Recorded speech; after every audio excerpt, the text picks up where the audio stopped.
ये बैटलफील्ड था। ये जो देख रहे हैं इतना ही नहीं था, ये बैटलफील्ड बहुत लंबा था। अब तो एनक्रोचमेंट भी हो गए और ये क्योंकि किसी ये चारों बाउंड्री इसी में लड़े, ऐसा नहीं था। तो ये आप समझे। तो जो युद्ध हुआ था वो मुगल फौज और मेवाड़ की सेना के बीच में हुआ था, महाराणा प्रताप की सेना, ठीक है।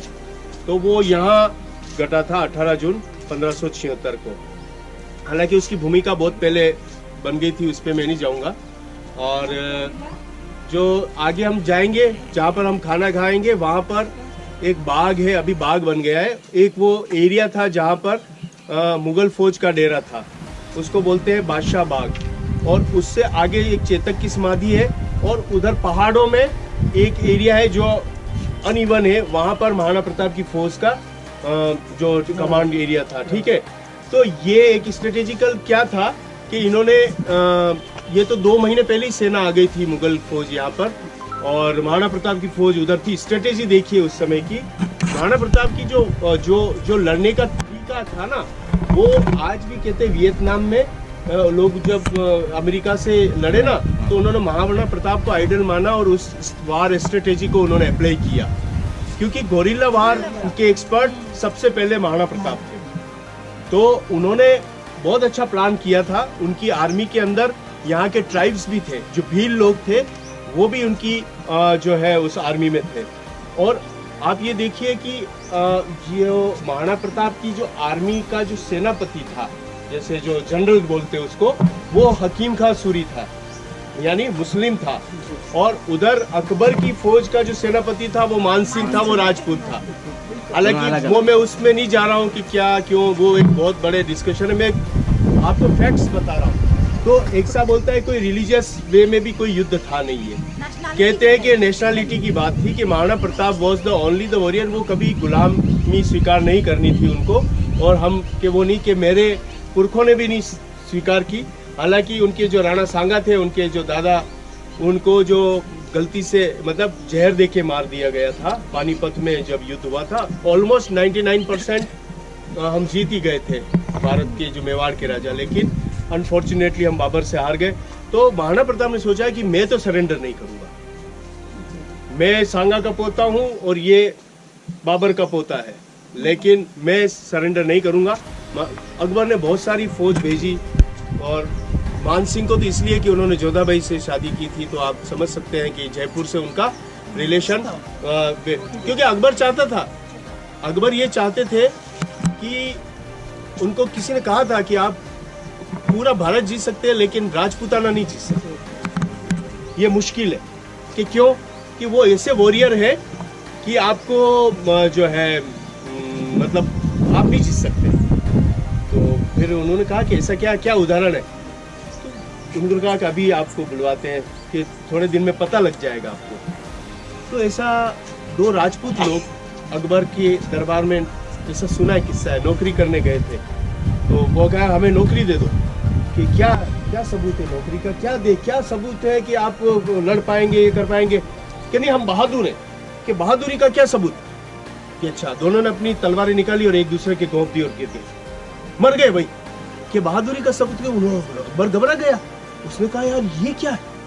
घबरा के उसने सेनापति और जानकार को पूछा कि यार ये राजपूत है, बहादुरी का सबूत नहीं मांगते राजा, इनसे सबूत मांगा तो ये बहादुरी का सबूत दे दिया, दोनों मर गए, दोनों ने एक दूसरे को मार दिया।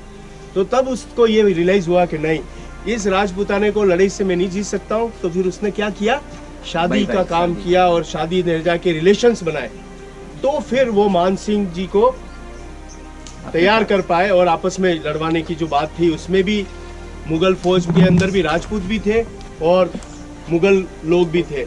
इधर हमारे पूरे राजपूत प्लस योद्धा थे, भील कम्युनिटी, और उसके जो मेन जो कमांडर थे वो हकीम खां सूर थे, अफगान।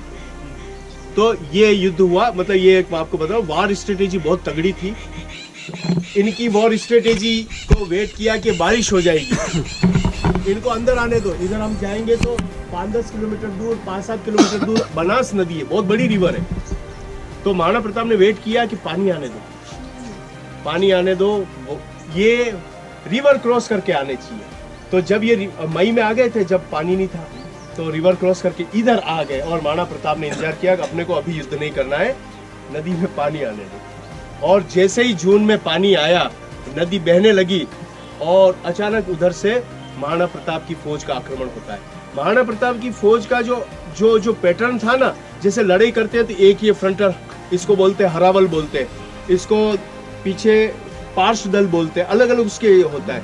आगे की फ्रंट की इस एरिया को हरावल बोलते हैं और ऐसे चंद्रावल बोलते हैं, पीछे चंद्र की तरह होता है वो चंद्रावल बोलते हैं उसको। तो इनकी फौज उस समय तैयार नहीं थी, ऐसे ऐसे बिखरी हुई थी। और महाराणा प्रताप की फौज की जो वॉर स्ट्रेटेजी थी वो सर्पिला आकार, सर्प नहीं होता है, आपने देखा सर्प ऐसे ऐसे चलता है, जिगजैग मोशन, जिगजैग। तो अब क्या है, अटैक हुआ, जबरदस्त अटैक हुआ, इतना जबरदस्त अटैक हुआ, 1 घंटे के युद्ध में मुगल फौज डिस्टर्ब हो गई, पूरी मुगल फौज डिस्टर्ब हो गई, बहुत सारी कैजुअलिटीज हुई मुगल फौज की और वो भागने लगे। जैसे भागे तो पीछे बनास नदी के अंदर उनके हाथी, घोड़े, ये वो सब बहने लगे और हालत खराब हो गई। वो के अब तो गए, पूरे वॉर पे 99% कब्जा पूरा मेवाड़ की सेना का, महाराणा प्रताप की सेना का था और जबरदस्त तरीके से कैजुअलिटी हुई। लेकिन उन्होंने, अब ये बात सत्य में मुझे पता नहीं है कि अकबर यहाँ बादशाह बाग में ठहरे हुए थे या आए या नहीं आए, वो एक अलग बात है। लेकिन पूरी मुगल फौज को बिखरती हुई को देखकर वहाँ के दिमागदारों ने ये बात सोची कि अगर ये तो पूरे हार जाएंगे, इनको ये बता दो कि बादशाह आज गए हमारा, अकबर खुद मैदान में आ गए रणभूमि में, तो ये फौज वापस इकट्ठा हो जाएगी। तो उन्होंने ये ऐलान कर दिया कि अकबर जो है आ चुके हैं मैदान में। तो सारे मुगल फौज वापस जो बिखर रही थी वो इकट्ठा हुए, मनोबल ठहराया, मतलब किया, अपना इकट्ठा किया और फिर से आक्रमण किया। लेकिन आक्रमण चलते रहे, तब तक क्या हुआ कि वही आपने सुना होगा कि महाराणा प्रताप की जो चेतक था उसको हाथी की सूंड लगा, ऐसा लगे हाथी का बच्चा है, तो हाथी उस पर आक्रमण नहीं करेगा, तो नहीं कर रहा था वो। तो मानसिंह जो सेनापति था वो हाथी के उस पालने में बैठा हुआ और महाराणा प्रताप के पास तो घोड़ा था, तो वो अप्रोच कर रहे थे ऊपर चढ़ चढ़ के भाले से ही, तो भाला ऑलमोस्ट लग गया था और वो नीचे ऐसे बैठने से वो भाला का वार बस उसी में खत्म हो जाता, वो मानसिंह उसी में खत्म हो जाता और महाराणा प्रताप पूरी तरह से युद्ध जीत जाते। लेकिन उसमें क्या हुआ कि जैसे ही उसने घोड़े ने ऐसे किया, नीचे से हाथी के सूंड में तलवार होती है, उस तलवार से उसका पांव कट गया चेतक का, और पांव कटा तो अब जैसे आपका तो ये खत्म हो गया। तो उस समय महाराणा प्रताप को राय दी कि मैं तो रण से नहीं निकलूंगा बाहर। तो उन्होंने कहा कि हुक्म, आप अगर जीवित रहेंगे, आप अगर शरीर में रहेंगे तो ये मेवाड़ भी रहेगा, आप जा नहीं रहे हो, आपको हम सेव कर रहे हैं, आपका बचना बहुत जरूरी है, अगर आप नहीं बचे तो आगे हम लड़ाई भी नहीं लड़ सकते।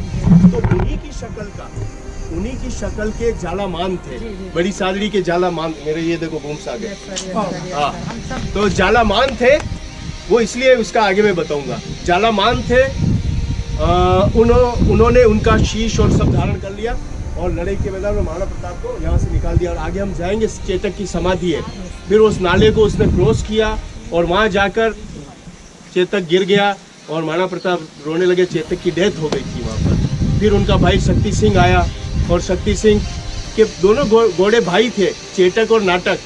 नाटक घोड़ा था वो शक्ति सिंह के पास था, वो मुगल फौज की तरफ से लड़ रहा था छोटा भाई, पर वहाँ आया और दोनों का भाइयों का मिलन हुआ कि वो स्पाई था एक तरह से। ये सब बात की बात है, वो विद्रोह करके गया नहीं, शक्ति सिंह ने मेवाड़ से गद्दारी नहीं की, वो वहाँ स्पाई के रूप में गया और मुगल की जो स्ट्रेटेजी है वो बता रहे थे, ठीक है।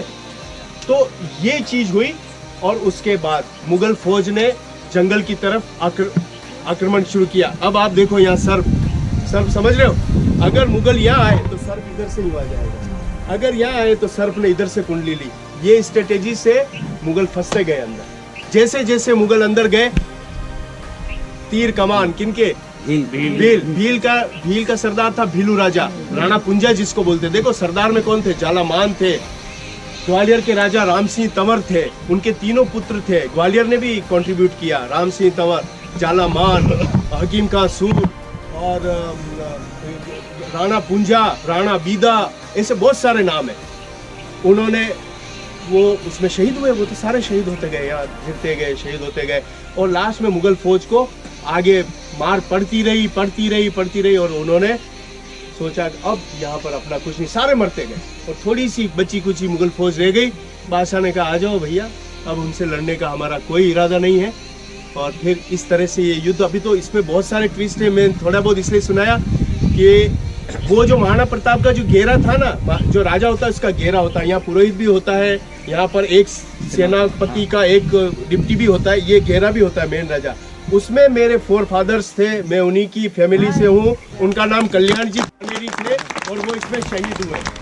वो इसमें शहीद हुए क्योंकि पानी से जहर दिया जाता था राजा को, और पानी मेरे 4 फादर्स के पास होता था ताकि वो राजा को बराबर पानी की सप्लाई भी दे और तलवार भी चलाता रहे। इधर से तलवार से ब्राह्मण होके हमने तलवार भी चलाई और राजधर्म की सेवा भी की, और उसमें मेरे 4 फादर्स भी शहीद हुए। Thank you. उनका नाम लिखा हुआ है प्रताप गौरव केंद्र में, कल्याण जी पानेरी करके लिखा, आप देखना वहाँ पे। तो मैं, हमारी फैमिली ने भी जो है इस गांधी घाट युद्ध में बहुत बड़ा कंट्रीब्यूशन किया, इसलिए मेरे बूम से आगे तो सबने कंट्रीब्यूट किया। मेरा कहने का मतलब ब्राह्मणों ने, राजपूतों ने और आदिवासी लोगों ने, क्षत्रियों ने, आज जिनको अपन एससी और सब बोलते हैं एससी, सबने कंट्रीब्यूट। वहाँ कोई जाति धर्म की बात नहीं थी और उन्होंने सबने कहा मेवाड़ की रक्षा करनी। इसके लिए हम एकजुट हैं और कुल मिला के वो युद्ध अनिर्णित हुआ। और फिर उसके बाद में बार बार मिशन भेजते थे अकबर, बार बार जंगलों में, राणा प्रताप सरेंडर नहीं किए, वो मुंह की खा के आता। फाइनली जब महाराणा प्रताप की चावंड में डेथ हुई, चावंड में कैपिटल थी, 57 ईयर्स में उनकी डेथ हुई।